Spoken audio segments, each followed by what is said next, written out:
IPL এর relegation league city ক্লাবকে 41 রানে হারিয়েছে গাজী টায়ার্স ক্রিকেট একাডেমি। বিকেএসপিতে টস জিতে ব্যাট করতে নেমে হাফিজুর রহমানের 74 রানের ইনিংসে ভর করে সবকটি উইকেট হারিয়ে 172 রান করে গাজী টায়ার্স ক্রিকেট একাডেমি। জবাবে ব্যাট করতে নেমে 131 রানে গুটিয়ে যায় সিটি ক্লাব। গাজী টায়ার্সের হয়ে 4 উইকেট নেন শামীম মিয়া।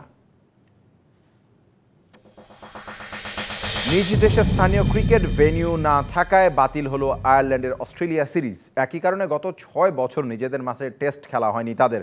অবশ্য অজিদের বিপক্ষে সিরিজ বাতিল হলেও সাউথ আফ্রিকার বিপক্ষে সিরিজ চূড়ান্ত করেছে তারা।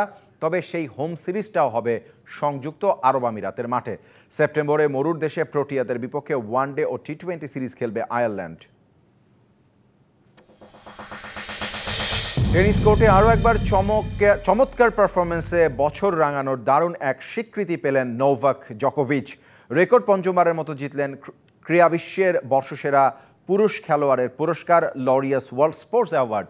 আর মেয়েদের ফুটবলে 2023 সালে বড় ভূমিকা রেখে ক্রীড়া বিশ্বের সেরা নারী খেলোয়াড়ের পুরস্কার জিতে নিয়েছেন স্পেন ও বার্সেলোনার মিডফিল্ডার আইতানো বনমাতি। শুরু হলো চতুর্থ জাতীয় স্কোয়াশ চ্যাম্পিয়নশিপ। 5 দিন ব্যাপী এই আসরে অংশ নিচ্ছে আঞ্চলিক পর্যায় থেকে বিজয়ী 146 জন খেলোয়াড়। সকালে ঢাকা সেনানিবাসে স্কোয়াশ কমপ্লেক্সে প্রতিযোগিতার উদ্বোধন করেন major general Sheikh Sarwar Hossain. 27 April শেষ হবে প্রতিযোগিতা। 1, 2, 3 ঢাকায় জমি জিতে নিন 100% ক্যাশব্যাক সহ 20 কোটি টাকার পুরস্কার।